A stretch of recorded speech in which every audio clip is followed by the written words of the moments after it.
Welcome in to Believe in Nebraska. I'm Kaleb Henry. Let's hop into Huskers today for November 4th, 2024, powered by Husker Max. Nebraska football trailed 10-0, then 27-7 on Saturday before losing to UCLA 27-20. Huskers still seeking that elusive sixth win to get bowl eligible for the first time since 2016. Big Red off this week before closing out the season at USC, hosting Wisconsin, then at Iowa. Quarterback Dylan Raiola had a tough day at the office against the Bruins, completing just 14 of 27 passes for 177 yards, a touchdown, and a pick six that opened the second half. The talented freshman also had to leave the game in the fourth quarter after taking a big hit near the goal line. Raiola talked about his health after the game. Got hit in the wrong spot. I'll come in tomorrow and see get checked out and probably get screened. You tried to come back in. What happened when you tried to come back in? Yeah, I thought I could go. I thought I could fight through it. I just went out there and I guess it kind of locked up on me, and from that point, try to come back, but we trust Heinrich in those situations, and I thought it was best for the team that I could possibly hurt them if I went back out there. So Heinrich did a really good job. Have you ever been injured in that spot before in your back?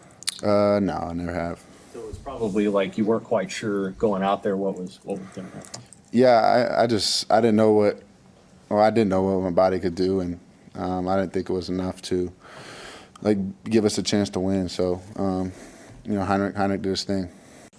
As was the case with the first bye week for Nebraska football, Coach Matt Rhule met with the media today for his only availability of the week. Rhule said Raiola suffered a contusion to his spine and that he would be questionable if there was a game this week, but should be good for USC next week.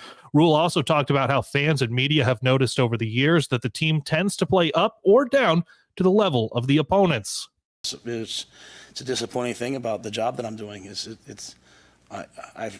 I've prided myself over the years of we're consistent, and I thought last year we were consistent, we were, and now this year it's not quite as consistent. And you're probably not supposed, head coach 101, you're not supposed to say those things in a press conference, but I owe it to everyone to be honest. I'm trying to find a way to get the players to be more consistent, and so this is probably the first time you guys have heard me say the players have to play. They have to play. They can't just say oh man, did you read what they're saying about Sat? But you are Sat. You are the offense. You're out on the field. Jacory's not worried about what play call Sat's calling. Jacory's out there flying around, right?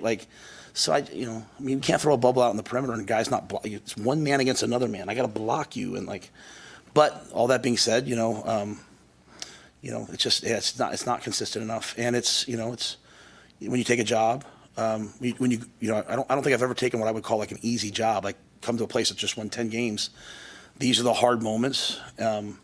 This is what you have to do, and so I have to sit here and admit my shortcomings. I haven't gotten it done yet at the level that we need to have it done. But we have had some good moments too, and so I'm just trying to get it to be more consistent, and that starts with looking at the coaches, looking at the players, being honest. If I'm honest and they're not, then so be it. I still don't know if I'm answering you, but that is kind of what's happening, to be quite honest with you. That is, and if you have that roster, some of the rosters, if you have that Ohio State roster, if you think about our game, you think about our game against Ohio State. We moved the ball in Ohio State, but we had to kick field goals in the red zone. Kept it close, and then they ended up winning the game in the fourth quarter. UCLA moved the ball against us. We held them to field goals. Then we had a chance to go win the game at the end. You're going to have some games that are up and down, but I have to find a way to get this team to be more consistent. We have 3 games left, and that's why I hope that they block out everything, not the noise from you in general, the pointing fingers at each other. I hope they block all that out and they just say, what can I do? Because that's what Marquise Buford deserves. Marquise Buford deserves a chance to go play in a bowl game, and that's what this program needs. This program needs to go to a bowl game, and it's going to take unbelievable focus because these are 3 good teams that we have left, and I'm I'm going to work my tail off to try to get it done, and I hope the players join me, and I hope the staff joins me. But there's nothing I won't do to get there. There's no, there's nothing that I won't do to help us get over the top. Because we will, in the end, what I will say is we will get over the top. I mean, I think, this is not like I'm sitting here like defeated. I'm just sitting here frustrated. You're frustrated, I'm frustrated, but we will get there. The Big Ten Conference has announced kickoff times for games the weekend of November 16th. Nebraska is at UCLA for an early afternoon contest in Los Angeles. The Huskers and Trojans will kick off at 3 p.m. Central, with Fox carrying the game on television. Nebraska volleyball had another successful weekend, sweeping Wisconsin and Northwestern. The sweep of the Badgers is the first win for the Huskers in Madison since 2013. During Sunday's match against Northwestern, Husker libero Lexi Rodriguez moved into a tie with Caleb Banworth on the program's all-time digs charts. The pair are tied at number 2 with 1,706 digs, trailing just Olympian Justine Wong-Arantes' 1,890 career digs. Rodriguez will have her chance to move into sole possession of second place in Eugene on Thursday as Nebraska takes on number 12 Oregon. Huskers will stay in the Pacific Northwest to play Washington on Saturday. In the latest AVCA rankings, Pitt stays at number 1, followed by Nebraska 2, Penn State 3, Louisville 4, and Creighton moving up to 5. Rest of the top 10 goes Stanford, Wisconsin, Kansas, Purdue, and SMU. Other ranked Big Ten teams outside of the top 10, Oregon at 12, Minnesota at 14, USC at 20. Earlier today, Nebraska women's basketball rolled Omaha 88-48 to begin the season 1-0.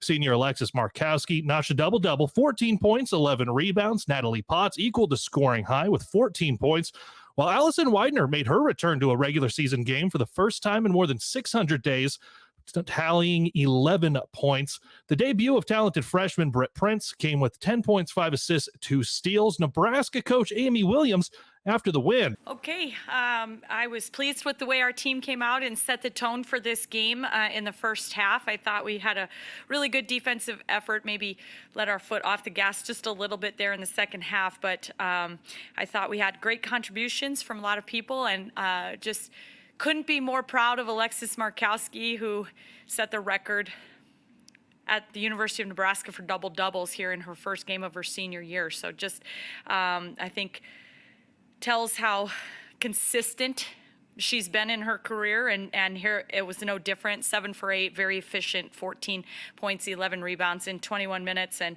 I thought she set the tone for us.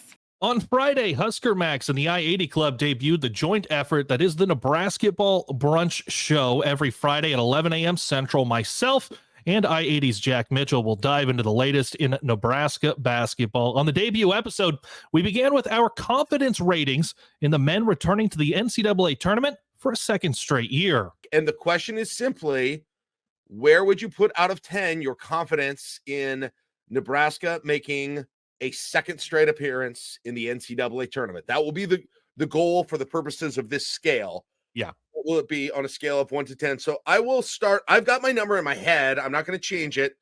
Why don't you tell me yours first and maybe explain why it is what it is? Give me a 9. I'm at a 9 to start this season. What? You wait until we get to what are you doing with our show already? Give me a 9, and you wait until we get to our Big Ten tiers and the way I've tiered some of these out. I think Nebraska right now. Okay, this is going to be a wild show. I can tell you that right now. Solidly in the NCAA tournament. I know bracketology, like they're not even on there. Give me Nebraska solidly in. This is a better team than they were a year ago. You have a true point guard. You've got shooting galore everywhere. You have size for what feels like the first time in forever. True size. A trio of 6'10 plus transfers came in. You have a 6'5 point guard, 6'7 you've got with your shooting guard who needs to go off. You've got a bunch of shooting coming off the bench. This team has 11 guys that can play at this level 25 minutes a night. They're going to need to cut that down to 8, but they have dudes who can play at this level. I like the additions. I like the guys that are coming back. Give me a 9 to open the season. Dang! That is, wow. I am going to feel like a real a-hole when I get my number. What is it, like a 4? I was going to go 3.5 Oh, to start the we are on season. different ends here, man. Nebraska men's basketball begins their season tonight against UT Rio Grande Valley. First tip set for 7 p.m. Central on Big Ten Plus. NU coach Fred Hoiberg met with the media Friday, where he said he wants the team to keep things simple in the opener. I want to see us go out there and do the things that we've been working on going all the way back to June. And I thought we got a little bit away from that in the exhibition the other day. Second half, we were better. I thought we really guarded, and that got us out in transition a little bit. But you just can't try to go out and do too much. And, I've seen a couple coaches, even at the highest level, talk about that. When, the lights turn on for the first time, when it's for real, guys all of a sudden get away from what has been making us, a pretty good team and try to either do it on your own or go out there and do too much. So when we play simple basketball, we're pretty good. When we keep our spacing, we're a very good offensive team. When we have attention to detail and, we understand and execute and have discipline in the scouting report, we're a very good team. And I'm excited to get rolling. We're playing a really, really good basketball team. I know I've talked about this, a team that hit 25 threes. So we're going to have to do a great job getting back. They're really good in transition, getting the ball up the floor very quickly. They run an open spread offense. It's very hard to guard, especially if guys get it going. And in watching the film of the game where they made the 25 threes, they were shooting that thing from all over the place. They had an 8-possession stretch. They hit 7 threes in those 8 possessions.